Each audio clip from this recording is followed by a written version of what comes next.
septembre 1939, la France, le 3 septembre 1939, a déclaré la guerre à l'Allemagne pour soulager son alliée polonaise qui vient de se faire attaquer par les troupes allemandes. Cette aide va être de courte durée.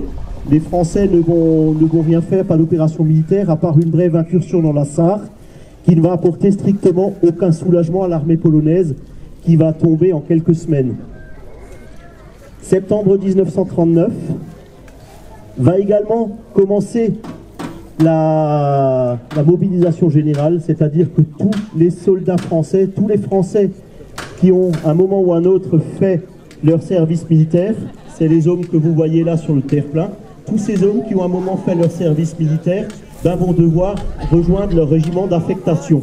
Ici, c'est le 171e régiment d'infanterie de forteresse qui tenait les casemates du secteur. Comme vous pouvez le voir, ils vont s'avancer un petit peu. Vous avez un général qui est en visite sur le secteur, entouré de soldats. Et il y a un autre décret qui a été mis en place lors de la construction de la ligne Maginot, c'était l'évacuation des populations civiles. Partout où la ligne Maginot a été construite, on a admis que ça allait être des zones de combat, qu'il fallait évacuer des civils. Ces zones de combat allaient être donc évacuées, c'est-à-dire une bande d'à peu près 10 km le long de la frontière, ce qui va représenter 300 000, entre 300 et 350 000 Alsaciens-Lorrains qui vont devoir quitter l'Alsace et qui vont aller très souvent ici dans le secteur, c'était le sud-ouest, notamment les Landes. Pour les villages ici du coin, c'est les Landais qui ont accueilli les populations alsaciennes en déroute. Les gendarmes français ont reçu l'ordre de prendre en main les populations civiles, de les guider très souvent, pour la plupart, à pied. Ils vont prendre tout ce qu'ils ont de plus cher dans des valises, dans des landaux, et ils vont marcher vers la gare, la plus souvent ici, la gare de Dannemarie, qui était à l'époque la première gare nationale et qui permettait en fait d'évacuer les gens vers l'intérieur de la France. Ce qu'on disait à l'époque, l'intérieur de la France, c'était tout ce qui n'était pas alsacien. Les soldats français, eux, ils vont commencer à réquisitionner des véhicules. Vous voyez très souvent, beaucoup de véhicules vont être réquisitionnés qui ne sont pas forcément des véhicules militaires. Très souvent les véhicules civils, comme ici un C4 sur plateau. Et ces soldats, ils vont s'occuper tant bien que mal avec des véhicules qui très souvent avaient des problèmes techniques, qui étaient déjà très anciens, qui n'ont pas été forcément entretenus par les civils. Mais ces véhicules vont rejoindre les parcs de l'armée. Les populations vont donc partir de la zone et vont être prises par les gendarmes, tandis que les soldats français vont continuer à mettre en œuvre leurs tranchées, vont pendant toute la période de la drôle de guerre ne faire que des travaux de terrassement, de pose de barbelés, de pose de rails anti-chars, comme ceux que vous avez là, qui sont des obstacles anti-chars. Et les soldats vont omettre toute instruction militaire. Ce qui va faire qu'à l'attaque allemande du 10 mai 1940, les Français n'auront pas d'instruction militaire récente et vont se prendre l'attaque allemande de plein fouet. Alors ici, le secteur n'a jamais été attaqué. Ce que nous représentons aujourd'hui, c'est l'attaque d'une casemate ou d'une position fortifiée dans les Ardennes, qui est une des seules positions qui a été très faiblement fortifiée et qui n'a pas eu le coup par rapport aux assauts allemands.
position, les Français défensent un peu.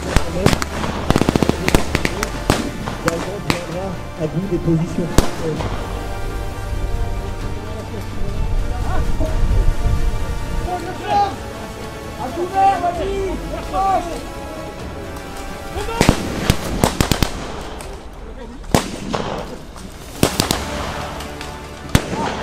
On parle, il y en a un. Bravo, mon gars.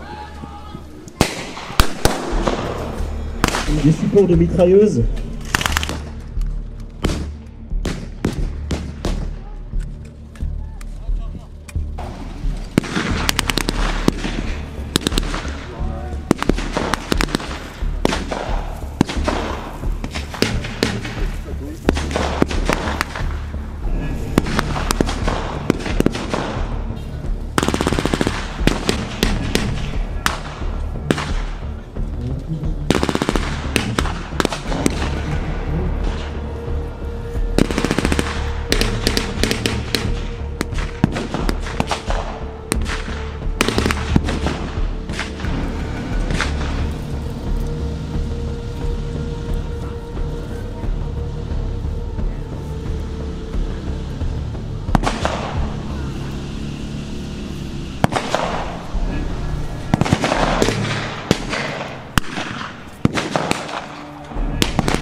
Déployez-vous, débordez-vous.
Les résistants français ont baissé les armes.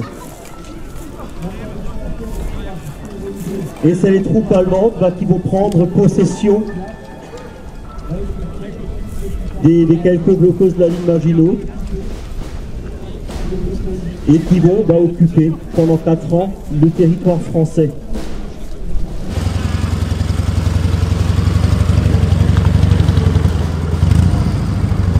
Les Allemands se mettent en position et un très grand officier allemand va prendre possession officiellement du site.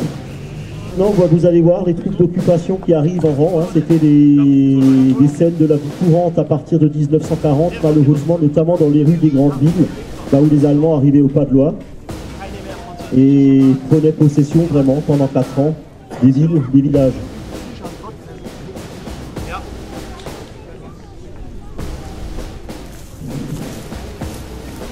Les troupes allemandes vont commencer à occuper, après l'armistice du 22 juin 1940, les troupes allemandes vont couper la France en trois. Elle va être divisée sur la zone libre, zone qui a été défendue par les troupes alpines côté italien. Vous avez la zone qui va être occupée par les nazis, qui va être la partie nord et ouest de la France. Et surtout, l'Alsace et la Moselle vont à nouveau être annexées, rattachées au Reich. Et on va mettre en place, notamment en Alsace, le Gauleiter Wagner, qui va vouloir faire des Alsaciens de très bons Allemands.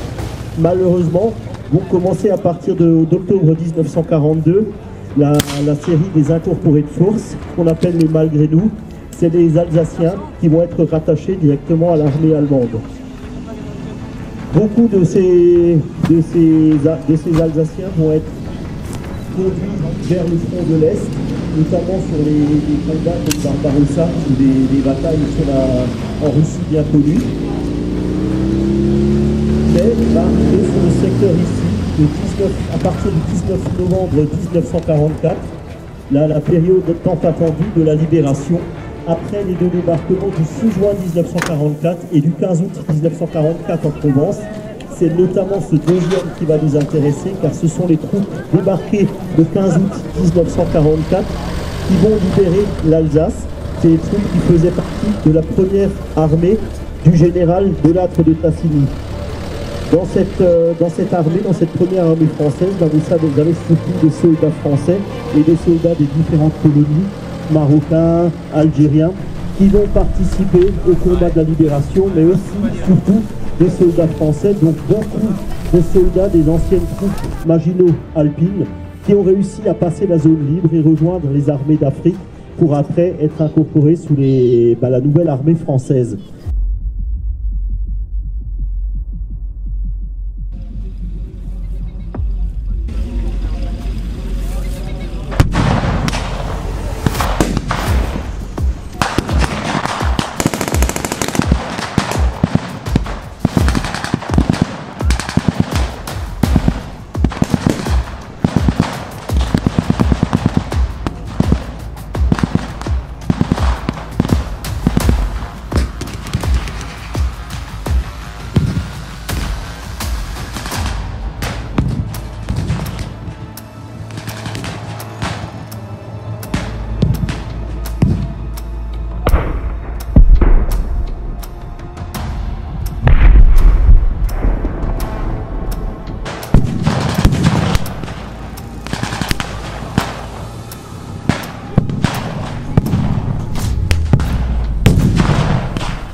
L'opération Nordique va se terminer fin janvier 1945.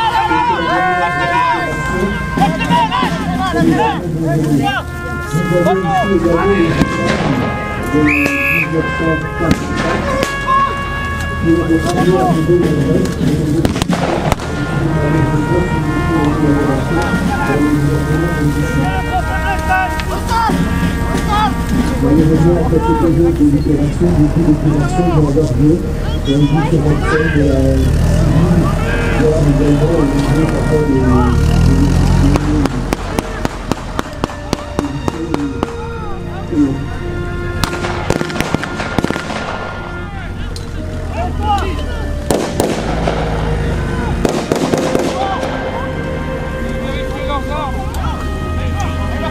Allez,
Thank